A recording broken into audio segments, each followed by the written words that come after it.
तो कहानी शुरू होती है दो चोर आदमियों को दिखाते हुए। ये जेवर को चोरी कर रहे थे। वो लोग जेवर तो चोरी कर लेते हैं, पर उस जगह पर एक बिल्ली थी जो एक चोर पर हमला कर देती है। उसकी गर्दन पर बिल्ली के पंजे गड़ गए थे। थोड़ी ही देर बाद वो आदमी पागल सा होने लगा था और अपने ही साथी को काट लेता है। जब वो अपने साथी को काट रहा था, इसी हाथापाई में वो पानी में गिर जाता है और पहुंच गया था गंगनम शहर में। पर जब वो पानी से बाहर आता है तो पूरी तरह ज़ॉम्बी में बदल चुका था। वो अब शहर की तरफ निकल पड़ता है। इसके बाद हम हियोन सुक नाम के एक लड़के को देखते हैं जो सोकर उठा था और फ्रेश होकर अपने काम पर निकल जाता है। उधर दूसरी तरफ वो ज़ॉम्बी जो इस शहर में आ गया था, वो एक जानवर को मारकर खा रहा था। वो आदमी अभी पूरी तरह ज़ॉम्बी में बदला नहीं था। जब लोग उससे बात करने की कोशिश करते हैं तो वो भाग जाता है और टकराता है हियोन सुक से। वो भी उस आदमी से बात करने ही वाला था, पर तभी उसे अपनी एक दोस्त नजर आती है जिसका नाम मिनजिंग था। उसको कुछ लड़के वहाँ पर तंग कर रहे थे,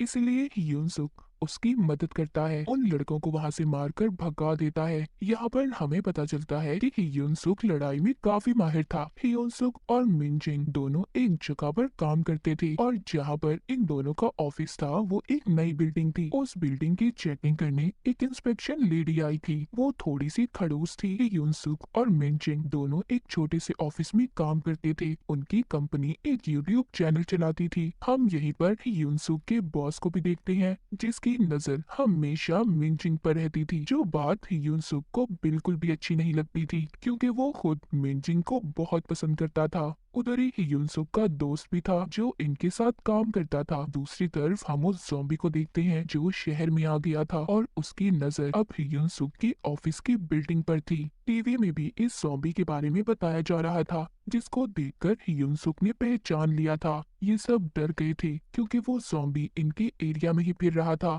थोड़ी देर बाद हियोन सुक के ऑफिस में पानी वाला आता है, तभी इनका बॉस उसको देखकर छुप जाता है क्योंकि इनका काम इतना खराब था, ये पानी वाले को भी पैसे नहीं दे पाए थे। खैर पानी वाला तो चला गया था। जब वो अपनी गाड़ी के पास जाता है तो उसको वो ही ज़ॉम्बी ने आकर काट लिया था और उसका खून पीने लगता है। जब वो ज़ॉम्बी पानी वाले को मारकर खड़ा होकर गाड़ी के शीशे में देखता है तो खुद को देखकर रोने लगता है। इसका मतलब ये था कि ज़ॉम्बी के अंदर कहीं ना कहीं इंसानियत बाकी थी, पर अब वो और भी ज्यादा पागल होने लगा था। उधर बिल्डिंग के अंदर इंस्पेक्शन लेडी जब बाथरूम को चेक करती है तो गार्ड्स को बहुत डांटती है। कहती है इतने गंदे बाथरूम क्यों हैं? मैं तुम्हें इस बिल्डिंग से निकलवा दूंगी। पर तभी वो चीखने चिल्लाने की आवाजें सुनते हैं। इंस्पेक्शन लेडी जब बाहर आती है तो बिल्डिंग में एक भगदड़ मची हुई थी। एक ऑफिस के अंदर से लोग भाग रहे थे। वो इंस्पेक्शन लेडी जब देखती है तो उसके तो होश ही उड़ गए थे। उस ऑफिस में बहुत से लोग ज़ॉम्बी बन चुके थे। उस गैंगनम ज़ॉम्बी ने बहुत से लोगों को काट कर अपने जैसा ज़ॉम्बी बना दिया था। यहाँ से शुरू हुई थी सबकी बर्बादी। इंस्पेक्शन लेडी सबसे पहले गार्ड से कहकर सारी बिल्डिंग के दरवाजे बंद करवा देती है ताकि एक भी ज़ॉम्बी बाहर न जा सके। पर तभी गैंगनम ज़ॉम्बी इनके पीछे आ गया था। वो एक गार्ड को काट भी लेता है, पर इंस्पेक्शन लेडी बच गई थी। उधर वो गार्ड जो दरवाजे बंद कर रहा था, अचानक से एक ज़ॉम्बी उसके सामने आ जाता है और देखते ही देखते दर्जनों ज़ॉम्बी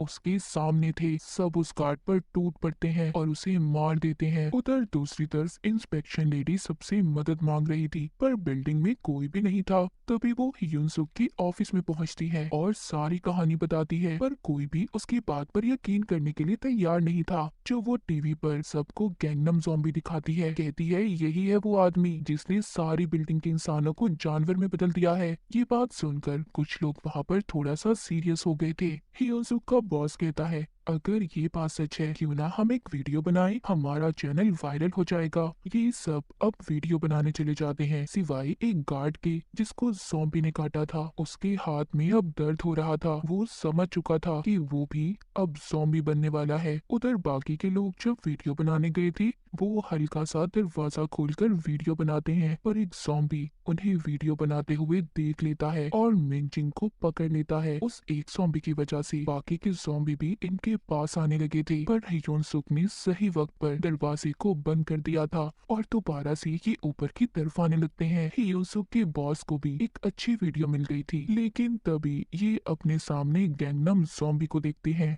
युनसुक उससे लड़ता है, उसका मुकाबला करता है, पर आखिर में ज़ॉम्बी उस पर भारी पड़ रहा था। वो ज़ॉम्बी बॉस पर भी हमला करने वाला था, पर बॉस अपनी जान बचाने के पीछे युनसुक के दोस्त को ज़ॉम्बी के आगे फेंक देता है कि युनसुक भी अपने दोस्त को नहीं बचा पाया था, वो बेचारा मर गया था। ये सब अब अपने ऑफिस के अंदर आ गए थे। ये आकर अपने बॉस से बहुत लड़ता है कि इसकी वजह से उसका दोस्त मर गया। मिनजिंग उनकी लड़ाई छुड़वाती है। इंस्पेक्शन लेडी यहाँ पर सबको बताती है कि हम यहाँ से बाहर नहीं जा सकते, मैंने सारे दरवाजों को बंद करवा दिया था, हम इस बिल्डिंग में फंस चुके हैं। तभी पीछे से गार्ड उस पर हमला कर देता है, जिसके हाथ पर ज़ॉम्बी ने काटा था। वो भी अब पूरी तरह से ज़ॉम्बी बन गया था, पर युनसुक उसकी मदद करने की कोशिश करता है, लेकिन ज़ॉम्बी ने उस लेडी को काट लिया था। मिनचिंग और बॉस जब बाहर आते हैं तो बाहर से एक ज़ॉम्बी इन पर हमला कर देता है। एक बार फिर बॉस अपनी जान बचाने के लिए मिनचिंग को ज़ॉम्बी के आगे फेंक दिया था, मगर सही वक्त पर ही युनसुक आकर मिनचिंग को बचा लेता है और ज़ॉम्बी ने बॉस को ही काट लिया था। बिल्डिंग में हर तरफ अब ज़ॉम्बी ही ज़ॉम्बी थे। पूरी बिल्डिंग में सिर्फ 2 इंसान बचे थे, युनसुक और मिनचिंग। ये दोनों अपनी जान बचाने के लिए इधर उधर भाग रहे थे। आखिर में ये एक जगह पर रुककर आराम करते हैं। मिनचिंग थक कर सो गई थी। तभी ये अपने सपने में देखती है कि बॉस ने इसे काट लिया है और डर कर उठ जाती है। तभी यहाँ पर युनसुक को एक आइडिया आता है। वो एक रेडियो को चलाकर लटका देता है ताकि सभी ज़ॉम्बीज उसके पास जाएं और बिल्डिंग के बाहर निकलने का रास्ता साफ कर दें, जिससे ये आसानी से बिल्डिंग के बाहर जा सकते हैं। उस रेडियो की आवाज सुनकर बेहोश ज़ॉम्बी भी जाग गए थे। अब ये जल्दी जल्दी जब भाग रहे थे, तभी युनसुक का दोस्त जो ज़ॉम्बी बन गया था, वो इनका रास्ता रोक लेता है। युनसुक उसे समझाने की बहुत कोशिश करता है। उधर बॉस के ज़ॉम्बी ने भी मिनचिंग को पकड़ लिया था। यहाँ पर मिनचिंग का सपना सच हो जाता है कि अपने और युनसुक की जान बचाने के लिए बेसबॉल बैट से इन पर हमला करती है। हिम्मत कर कर ये दोनों आगे बढ़ते हैं। जब ये मदद के लिए फोन करते हैं, फोन भी बंद थे, तभी गैंगनम ज़ॉम्बी इनके पास आ गया था। उधर रेडियो भी बंद हो जाता है। नीचे बाहर जाने का सिर्फ एक ही रास्ता था और वो था ज़ॉम्बीज के बीच में से।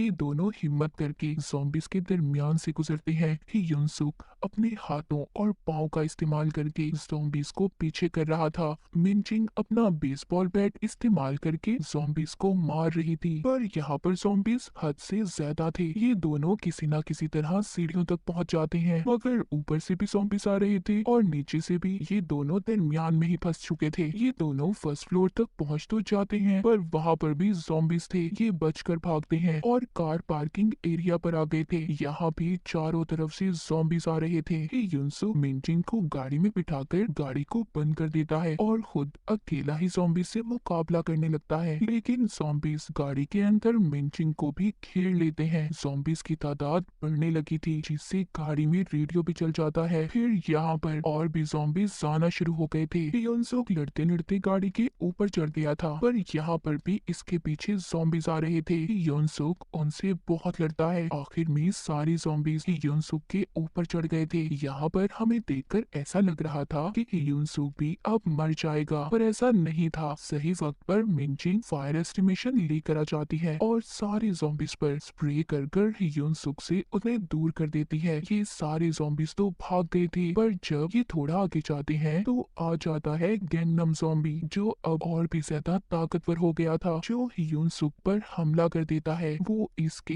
हर वार का पलट कर वार कर रहा था। मार का भी उस ज़ॉम्बीज पर कोई असर नहीं हो रहा था। काफी देर तक युनसुक गैंगनम ज़ॉम्बी से लड़ता रहता है। तभी वहाँ पर इंस्पेक्शन लेडी भी आ जाती है। गैंगनम ज़ॉम्बी इनसे मर तो नहीं रहा था, पर मिनचिंग उसको धक्का देती है और युनसुक उसको तब तक मारता रहता है जब तक वो हिलना बंद नहीं होता। ये दोनों सोचते हैं कि गैंगनम ज़ॉम्बी तो मर गया, पर पीछे से आ गई थी इंस्पेक्शन लेडी ज़ॉम्बी, आकर युनसुक की टांग पर काट लेती है। मिनचिंग बेसबॉल बैट से उसे भी मार देती है, लेकिन अब कोई फायदा नहीं था। युनसुक मिनचिंग से कहता है कि तुम्हें अब अकेले ही बिल्डिंग से बाहर जाना होगा और सैड साहब गुड बाय बोलता है, क्योंकि उसे ऐसा लग रहा था कि वो भी अब ज़ॉम्बी बन जाएगा। ये मिनचिंग मेंचिंग को बताता है कि उसे कितना पसंद करता था। ये दोनों एक दूसरे के गले लगते हैं। जब ये मेंचिंग को छोड़ने के लिए खड़ा हुआ था तभी कोई चीज नीचे आकर गिरती है और वो थे इंस्पेक्शन लेडी के नकली दांत। इसका मतलब ये था कि युनसुक पर तो वायरस का कोई असर हुआ ही नहीं था।